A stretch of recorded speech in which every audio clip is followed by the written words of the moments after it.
Hey everybody, Todd Caponi here, and I've got a question for you. If you're buying something online that you haven't bought before that's of medium to high consideration, what do? Is reading a review a part of the purchase process, or reading multiple reviews? Probably. It turns out we all do that. But are you one of those weirdos that skips the 5-star reviews and goes right to the negative ones first, reads the 4s, 3s, 2s, and 1s? Well, it turns out that doesn't make you a weirdo. That's what we all do. According to a research study that we had done along with Northwestern University when I was in my last role as Chief Revenue Officer of Chicago's fastest growing tech company, I went on a journey to find out, all right, if that's what we do as human beings when we're left to our own devices and we're buying something that's meaningful online, does that equate to the human-to-human world? I mean, there's a company that you may have heard of. I think their name's Amazon. Yeah, that's it, Amazon. They seem to be doing pretty well, and they were the ones that started with this whole idea of listing the negatives right alongside their own products on their own website in the form of reviews. Well, it turns out it is absolutely applicable when a website's acting as a salesperson or when a human in a B2B environment is acting as the salesperson. We are wired to try to predict. And we are also wired to know that perfection is not reality. And when I say predict, our brains, what triggers a purchase decision is our brain needs to know, is the juice going to be worth the squeeze? And if we don't know what the squeeze is, we can't really file the value in the taste of the juice. So, as it turns out, there are incredible values and lessons to be learned from the way that we buy when we're left on our own. And those absolutely equate to the human-to-human selling environment.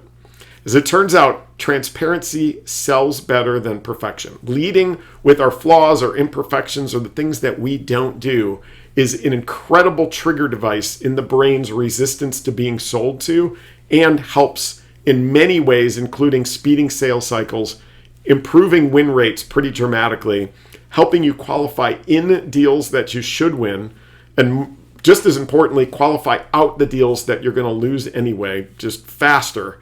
And as it turns out, it makes it really hard on your competitors to compete against you. So the behavioral science tells us that transparency sells better than perfection. The data does, the practical application does, and the proliferation of reviews and feedback on everything we do, buy, and experience means you can't hide your flaws and expect to get away with it anyway. So now is the time to embrace it. Yet we still don't. And why not? Well, I see a number of reasons. Number one is sales leaders that are still measuring sellers by their pipeline loads, meaning you got to have 3 to 4x your quota in pipeline at any time. Otherwise, you're not going to have enough to get to your quota. Well, it turns out that's a real old school metric, and that we're incentivizing the wrong behavior. Wouldn't it be better to have better qualified opportunities and only need 2x to get to your quota?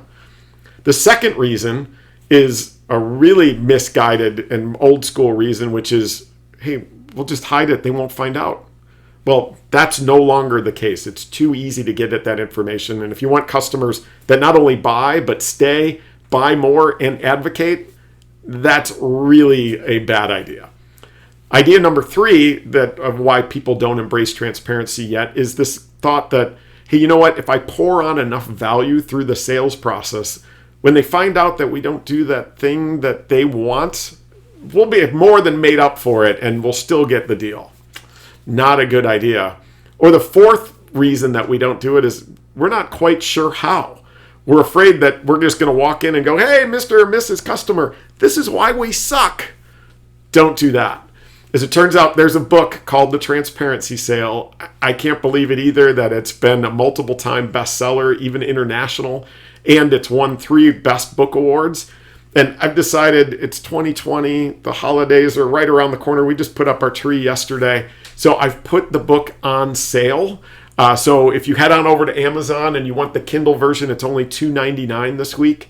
And if you want the paperback edition, head on over to transparencysale.com/order. Make sure you put in the discount code November, and the book then becomes less expensive than it is on Amazon, and I will custom sign it for you. So give those a shot. Embrace transparency. It sells better than perfection. It's the closest thing to a sales elixir that I could find, and I'm trying to get the word out as broadly as possible. So I hope that helps, and I can't wait to hear how it goes. Thanks.